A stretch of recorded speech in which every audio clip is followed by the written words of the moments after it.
தமிழ்நாட்டுக்கும் தெலுங்கு மக்களுக்கும் எப்பவுமே ஒரு நட்புறவு இருக்குது. சரிங்களா? தயவு செய்து கேட்டுக்கிறேன். நீங்கள் இந்த இடத்துல இல்லை. ஒருவேளை இந்த வீடியோவை நீங்கள் பார்த்துட்டு கொண்டு இருந்தால்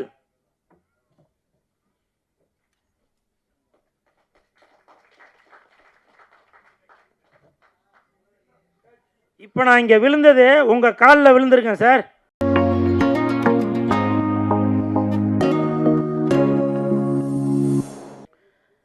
மேடையில் அமர்ந்திருக்கும் அனைவருக்கும் வணக்கம்.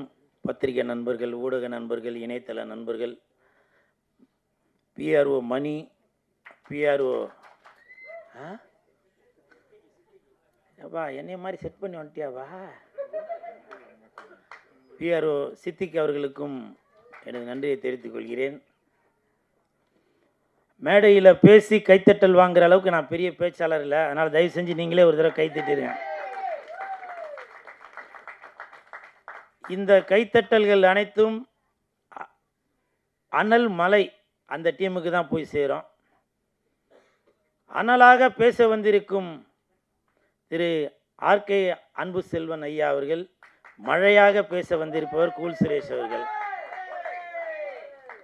அனலாக பேச வந்திருப்பவர் காதல் சுகுமார் அவர்கள், மழையாக பேச வந்திருப்பவர் கூல் சுரேஷ் அவர்கள், அனலாக பேச வந்திருப்பவர் திரு கே ராஜன் அவர்கள், மழையாக பேச வந்திருப்பவர் கூல் சுரேஷ் அவர்கள், அனலாக நடித்திருப்பவர் ஹீரோயின் அவர்கள்,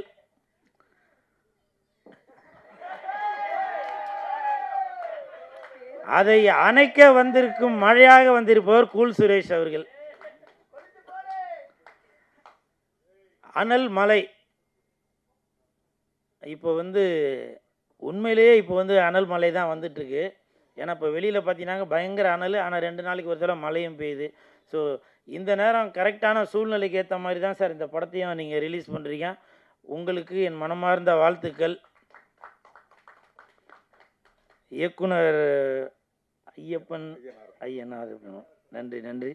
அப்புறம் ப்ரொடியூசர் மோகன் சார், உங்களுக்கும் என் மனமார்ந்த பாதி நன்றி தான் சொல்கிறேன். ஏன்னாக்க நீங்கள் பாண்டிச்சேரியிலேருந்து வந்தவங்கன்னு இப்போ தான் சொன்னீங்க. வரும்போது எதுவும் வாங்கிட்டு வந்தீங்களா, கையை வீசின்னு வந்தீங்களா? இல்லை, பாண்டிச்சேரியிலேருந்து வந்திருக்காங்க, வெறும் சால்வையை மட்டும் போட்டுட்டு போகிறாங்க. அது என்னுடைய குமுறல் இல்லை. இந்த வீடியோ பார்க்குறவங்களாம் கமெண்ட்டில் கேட்பாங்க, பாண்டிச்சேரியிலேருந்து ப்ரொடியூசர் வந்திருக்காரு அண்ணா, நான் உங்களை பார்க்க வரவாண்ணா அப்படின்னு கேட்பாங்க. என் ரசிகர்களுக்கு நான் என்ன பதில் சொல்கிறது, நீங்களே சொல்லுங்கள். நீங்கள் தான் இன்சார்ஜா? பாண்டிச்சேரி ஃபுல்லாக குத்தகைக்கு எடுத்துருக்கிற இவர் தான் போல. நன்றி நன்றி சார். அதே மாதிரி தம்பி ஷெரீஃப் அவர்கள் பேசும்போது சொன்னாங்க, உண்மைதான் அது. ஏன்னா பல கஷ்டங்களை தாண்டி தான் வரணும்.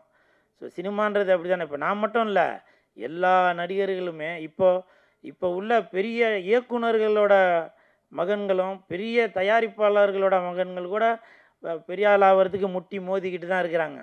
ஆனால் இந்த கூல் சுரேஷ், நிறையா பேர் நினைப்பாங்க, என்ன கூல் சுரேஷ் பெரிய நடிகரும் இல்லை, பெரிய பணக்காரனும் இல்லை, ஆனால் கூல் சுரேஷ் எங்கே போனாலும் ஒரு கூட்டம் சேருது, ரசிகர்கள் சேர்றாங்க, ஒருவேளை இவரே செட் பண்ணி வச்சிடறாரா அப்படின்னு சொல்லி நிறையா பேர் நினைக்கிறாங்க. இது கூல் சுரேஷ் இருக்கிற இடத்துல கூட்டம் இருக்கும், கூட்டம் இருக்கிற இடத்துல கூல் சுரேஷ் இருப்பான். நான் எவ்வளோ படங்களுக்கு ப்ரமோஷன் பண்ணுறேன். அப்போ தேட்டருக்கு போகும்போது ஹீரோ வரும்போது அவங்களே ஒரு மேலதாளம் செட் பண்ணி மாலை போட்டு ஒரு பட்டாசு வெடித்து இந்த மாதிரிலாம் பண்ணுவாங்க. அந்த மாதிரிலாம் நான் பண்ணுறதே இல்லை இந்த கூல் சுரேஷ். இது நீங்கள் பல வீடியோக்களில் பார்த்துருப்பீங்க. இன்னமும் சொல்கிறேன், அது எப்படி பெரிய நடிகர்களுக்கு கைத்தட்டல்கள் வந்தால் அவங்க ரசிகர்கள் கூல் சுரேஷுக்கு தட்டினா அதை நான் செட் பண்ணதா? நீங்களே சொல்லுங்கள் சார். கல்யாண சுந்தரம் சார், சொல்லுங்கள். அதாவது பெரிய நடிகர்கள், ஏன் நான் சவாலே விடுறேன்னே, ஒரு 5 கோடி சம்பளம் வாங்குகிற ஹீரோவை ரோட்டில் நடந்து வர சொல்லுங்கள், நானும் நடந்து வரேன். யாருக்கு ரசிகர்கள் ஃபோட்டோ எடுக்கிறாங்க, கை தட்டுறாங்க அப்படின்றத பார்த்துருவோம். சமீபத்தில் கூட ஒரு நம்ம ஐஸ்வரி கணேஷ் ஐயா அவர்களுடைய திருமணத்திற்கு போயிருக்கப்போ, மகளுடைய திருமணத்திற்கு போயிருக்கப்போ, யார் யார் பெரிய நடிகர்கள்லாம் வராங்களோ அவங்களுக்கு தான் பவுன்சர் வந்து ரொம்ப முட்டு கொடுத்துட்டு இப்படி போகிறதும் அப்படி போகிறதும் வலிவிடு அப்படி இப்படின்னாங்க. நான் போனேன், கெத்தா போனேன், தில்லா போனேன். எனக்கு பாதுகாப்பு கொடுத்தது யாரு? என் ரசிகர்கள், என் தொண்டர்கள். புரியுதுங்களா?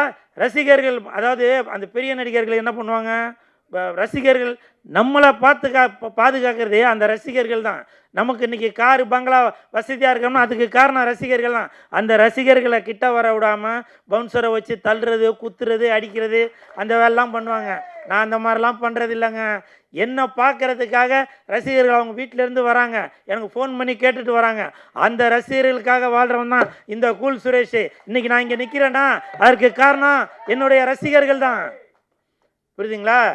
அதனால் என்னுடைய ரசிகர்களை வந்து அவ்வளவு ஒரு இலக்காரமாக பேசாதீங்க. இங்கே ஒரு இன்சிடென்ட் நடந்துச்சு, இதை நீங்கள் தலைப்பு செய்தியாக கூட போடுவீங்களா என்னன்றது தெரியல. இருந்தாலும் இப்போ சொல்கிறேன், என்னுடைய ரசிகர் ஒருத்தர் வந்து ஒரு பர்ஸ் எடுத்துகிட்டு வந்து கொடுத்தாரு. அண்ணா அந்த இடத்துல ஒரு பர்ஸ் ஒன்று கிடந்துச்சுன்னா அது யாரோட பர்ஸுன்னு தெரிலண்ணா, நீங்களே சொல்லி கொடுத்துருங்கண்ணா அப்படின்னு. இது தாங்க என்னோட ரசிகர்னு சொல்கிறது, இதுதான் என்னுடைய தொண்டர்னு சொல்கிறது. உள்ளுக்குள்ளே பணமெல்லாம் கூட இருக்குது. புரியுதுங்களா அம்மா? இது யாருன்னு கேட்டு நீங்களே கொடுத்துருங்கம்மா. இதுதாம்மா என்னுடைய ரசிகர்கள் அப்படின்னு சொல்கிறது. அதே மாதிரி நம்ம அனல் மலை அந்த படத்தோட இயக்குனர் சார், உண்மையிலே சொல்கிறேன் சார், உங்களை பற்றி சொல்கிறேன், நீங்கள் அவர் கூட பேசியிருக்கீங்களா? இவரை வந்து நான் பார்க்குறது ஒரு டி ராஜேந்தர் சார் மாதிரி உங்களை பார்க்குறேன். தெரியுங்களா? ஏன் தெரியுங்களா?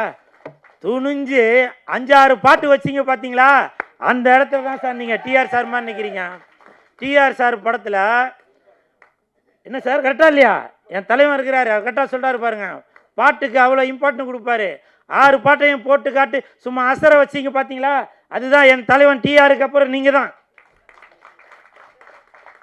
அதுலேயும் அசர வச்சிங்க பார்த்தீங்களா, அந்த 2 பேரையும் ஸ்விம்மிங் பூலில் நீச்சல் அடிக்க விட்டீங்க பார்த்தீங்களா, அதையும் டிஆர் சாரை விட நீங்கள் தான் சூப்பராக பண்ணீங்க. இதே டிஆர் சாராக இருந்தாக்கா பால் அந்த குளத்தில் ஃபுல்லாக பாலை ஊற்றி ஸ்விம்மிங் அடிக்க விட்டுருப்பாரு. நீங்கள் பட்ஜெட்டு கருதி அந்த தண்ணியில் பாண்டிச்சேரிக்கார் வேறு, நீங்கள் பாண்டிச்சேரிக்காரா, இப்போ பிளைன் வாட்டர் அதில் ஊற்றி ஹீரோவும் ஹீரோயினையும் நீச்சல் அடிக்க விட்டுருக்காரு. Super sir, super. அதே மாதிரி ஷெரீஃப் அவர்கள், நான் கூட இந்த படத்தில் நடிக்கிறதுக்காக ஷெரீஃப் அவர்கள் பயங்கரமாக ட்ரைனிங் எடுத்திருப்பார் போல் அப்படின்னு நினச்சேன். வாழ்ந்துருக்கிறாரு. சூப்பருங்க. உங்களுக்காகவே அந்த மேடு பள்ளம் மலை பிரதேசம் இருட்டான காடு அந்த மாதிரிலாம் லொக்கேஷன் பார்த்து சூப்பர் வாழ்ந்துருக்கீங்க. உங்களுக்கு என் மனமார்ந்த வாழ்த்துக்கள். இப்படி தாங்க இருக்கணும். ஏதோ ஒன்று நம்ம வந்தோம் போனோம் அப்படின்னு இல்லாமல் அது இயக்குனர் என்ன எதிர்பார்க்குறாரோ அதை வந்து அர்ப்பணிப்பாக கொடுத்துடணும். என்ன சார் கரெக்டாக இல்லைங்களா? அப்புறம் இன்னொரு ஹீரோயின் நடிச்சிருந்தாங்க, உங்களுக்கும் என் மனமார்ந்த வாழ்த்துக்கள். நான் பக்கத்தில் உட்காந்துருக்கும்போது காதல் சுகுமார் அவர்கள்கிட்ட சொன்னேன், இந்த படம் பார்க்குறதுக்கு 2 இதயம் வேணும் அப்படின்னு. ஏன்னா 2 இதயம் இருந்தால் தான் 2 ஹீரோயினையும் பார்க்க முடியும். ஏன்னா ஒரு ஹீரோயினை பார்க்கும்போது ஒரு இதயத்தை அந்த ஹீரோயின் பிடிங்கிட்டு போயிடுவாங்க, இன்னொரு இதயம் இருந்துச்சாங்க இவங்களும் பிடிங்கிட்டு போயிடுவாங்க. அதனால் 2 இதயத்தோடு இந்த படத்தை வந்து பாருங்கள். அந்த ஹீரோயின் ஆடும்போது கூட ரொம்ப நளினமாக, நீங்கள் டான்ஸ் மாஸ்டராக டான்ஸராக அப்படி தான் இருக்கீங்களா? கரெக்டாக சொன்னல காசுகுமார், கரெக்டாக சொன்னல. ஏன்னா அவங்களோட சார் கொஞ்சம் வாங்க சார், ஆமாம் நீங்கள் தள்ளி நிலுக்குமா, பிரச்சனையாரு. இப்படிலாம் வந்தீங்க பார்த்தீங்களா, அதெல்லாம் சூப்பர். இல்லை இது எதுக்காக சொல்கிறேன்னாக்கா, அதுதான் இப்போ படம் பார்க்கும்போது அவங்க எல்லாரையும் ரசிக்க வச்சிங்கல்ல, அதே மாதிரி இவர் இந்த வயசில் இவ்வளோ ஆடி இருக்கீங்கனாக்கா அப்போ நீங்கள் அந்த வயசில் எவ்வளோ ஆடி இருப்பீங்க சார். நான் டான்ஸை சொன்னேன் சார், ஹீரோயின் ஆடி இருந்தாங்க பார்த்தீங்களா, வசந்தம் வந்தது யாரதை தந்து அந்த பாட்டு தானம்மா, அதான் அந்த ஹீரோயின். அவங்களும் நல்லா பரதநாட்டியம்லாம் நல்லா ஆடி இருந்தீங்க, சூப்பர். நீங்கள் கிளாசிக்கல் டான்ஸராம்மா? நீங்கள் கிளாசிக்கல் டான்ஸராக இருந்தால் நானும் உங்கள்கிட்ட வந்து கிளாஸுக்கு எடுக்கலான்னு கிளாஸ் கற்றுக்கலான்னு பார்த்தேன். நீங்கள் தான் மாஸ்டருங்களா? Super master, super. உங்கள் பேர்? எல்லா சாங்கும் நீங்கள் தான் மாஸ்டருங்களா? சூப்பர். இந்த சாங்கை வந்து அற்புதமாக நம்மக்கிட்ட பர்ஃபார்மன்ஸில் காட்டிய மாரி மாஸ்டர் அவர்களுக்கு அதுவும் இல்லாமல் அந்த 6 பாட்டையும் மாறி மாறி காட்டினீங்க பார்த்தீங்களா, அந்த இடத்துல தான் சூப்பர் சூப்பர் மாஸ்டர். வாழ்த்துக்கள் வாழ்த்துக்கள். இந்த ஹோல் டீமுக்குமே என் மனமார்ந்த வாழ்த்துக்கள். அப்புறம்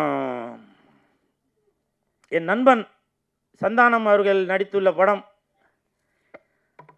டிடி நெக்ஸ்ட் லெவல் நாளை மறுநாள் ரிலீஸ் ஆகுது. அந்த படத்துக்கு பல எதிர்ப்புகள். இந்த நேரத்தில் ஜனசேனா கட்சியின் தலைவர் திரு பவன் கல்யாண் சார், உங்ககிட்ட ஒரு கோரிக்கை ஒன்று வைக்கிறேன். என் நண்பன் சந்தானம் அவர்கள் எப்படி சந்தனம் வாசனையோடு இருக்குமோ அதே மாதிரி தான் என் நண்பன் சந்தானம் அவர்களும் அடுத்தவங்களுக்கு உதவி செய்வதில் இருந்து அவ்வளோ ஒரு நல்லவன் அப்படின்றத நான் கண்டிப்பாக சொல்லுவேன். ஏன்னா நான் கூட இருந்து பார்த்தாலே அப்படிப்பட்டவர். அது மட்டும் இல்லை, சந்தானம் வந்து மிகப்பெரிய ஆன்மீகவாதி. சரிங்களா, மிகப்பெரிய ஆன்மீகவாதி சந்தானம் அவர்கள். காலையில் அதாவது சந்தானம் கூட இருக்கவங்களுக்கு தெரியும், அவரோட காரில் வந்து எவ்வளோ சாமி ஃபோட்டோ இருக்கும், வேப்பில் இருக்கும், எல்லாமே நானும் கண்கூட பார்த்தாலே சந்தானம் கூட இருக்கவங்களுக்கு அதெல்லாம் தெரியும். அதனால் எப்போவுமே சாமியை இழிவுபடுத்துபவர் சந்தானமே இல்லை. புரியுதுங்களா? அப்படி சாமிக்கு ஏதாவது தெய்வத்திற்கு ஏதாவது இந்த மாதிரி ஒரு இடையூறுகளோ இது வேறு ஏதாவது பேச்சு நடந்தால் முதல் முறையாக மட்டுமல்ல எப்போவுமே குரல் கொடுப்பவர் சந்தானம் தான். அதில் எந்த ஒரு மாற்று கருத்துமே இல்லை. ஏன்னா அப்படிப்பட்ட ஒரு ஆன்மீகவாதி சந்தானம் அவர்கள். அந்த நடிகர் சந்தானம் அவர்கள் நம்ம டிடி நெக்ஸ்ட் லெவல் அந்த படத்தில் ஒரு சாங் ஒன்று வந்திருக்கு. அந்த சாங்கு வந்து தடை செய்யணும், படத்தை வந்து தடை செய்யணும் அப்படின்னு சொல்லி பவன் கல்யாண் சார், உங்கள் ஜனசேனா கட்சியை சேர்ந்தவங்க சில இடையூறுகள் கொடுக்குறாங்க. உங்களுக்கு தெரியும் பவன் கல்யாண் சார், நீங்கள் ஒரு தடவையும் தமிழ்நாட்டுக்கு வரும்போது சொல்லுவீங்க, நான் வந்து தமிழ் மண்ணில் தான் வளர்ந்தேன், தமிழோட பேசி தான் நான் வளர்ந்தேன், நான் படித்தது தமிழ்நாட்டில் தான் அப்படின்னு சொல்லி நீங்கள் பல தடவை சொல்லியிருக்கீங்க பவன் கல்யாண் சார்.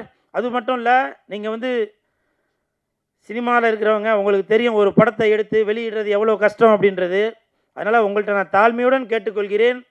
அப்படி நீங்கள் ஒரு வேளை இந்த படத்தை நீங்கள் பார்க்கணும் அப்படின்னு நீங்கள் விருப்பப்பட்டீங்கன்னாக்க கண்டிப்பாக என் நண்பன் சந்தானங்கிட்ட சொல்லி உங்களுக்கு ஒரு ஸ்பெஷலாக ஒரு ஷோ ஒன்று போட சொல்கிறேன் சார். நீங்கள் பார்த்த பிறகு கூட நீங்கள் இந்த படத்தை ரிலீஸ் பண்ண சொல்லலாம். ஏன்னா நீங்கள் ஒரு நடிகராக இருப்பதனால் உங்களுக்கு தெரியும் ஒரு படத்தை வெளியிடுறதுல எவ்வளோ கஷ்டம் இருக்கும் அப்படின்றது. அதனால் இந்த கஷ்டத்தை என் நண்பன் சந்தானம் அவர்களுக்கு கொடுக்க வேணாம் அப்படின்ற தாழ்மையுடன் கேட்டுக்கிறேன் சார். அது மட்டும் இல்லை, அவங்க சொல்லியிருக்காங்க தமிழ்நாட்டில் உள்ளவங்க திருப்பதிக்கு வரக்கூடாது அப்படின்னு. சார், சாமின்றது எல்லாருக்குமே பொது தான் சார், பூமின்றது எல்லாருக்குமே பொது தான் சார். அந்த சாமியையும் பூமியையும் யாருமே தடுக்க முடியாது சார். நீங்கள் வேண்டான்னு சொன்னாலும் வீட்டில் வந்து பெருமாள் ஃபோட்டோ வச்சு சாமி கும்பிடுவோம். புரியுதுங்களா? வசதி உள்ளவங்க திருப்பதிக்கு போய் கும்பிடுவாங்க, என்ன மாதிரி வசதி இல்லாதவங்க வீட்டில் வச்சு சாமி கும்பிடுவான். ஆனால் பெருமாள் என்பவர் எல்லாருக்குமே பொது சொத்து சார். அது நீங்கள் தான் வரணும், நாங்கள் தான் வரக்கூடாதுன்னு சொல்ல முடியாது சார் அது. ஏன்னா உங்களுக்கு தெரியும், நீங்களும் ஒரு மிகப்பெரிய ஆன்மீகவாதி. நீங்கள் பல கோயில்களுக்கு போயிருக்கீங்க, நீங்கள் பண்ண விஷயங்களை நான் வீடியோவில் பார்த்துட்டு தான் சார் இருக்கேன். தயவு செய்து சார், இந்த மாதிரி நம்மளுக்குள்ள ஒரு பிரிவினை வேணாம் சார். தமிழ்நாட்டுக்கும் தெலுங்கு மக்களுக்கும் எப்பவுமே ஒரு நட்புறவு இருக்குது. சரிங்களா? தயவு செய்து கேட்டுக்கிறேன். நீங்கள் இந்த இடத்துல இல்லை, ஒருவேளை இந்த வீடியோவை நீங்கள் பார்த்துட்டு கொண்டு இருந்தால்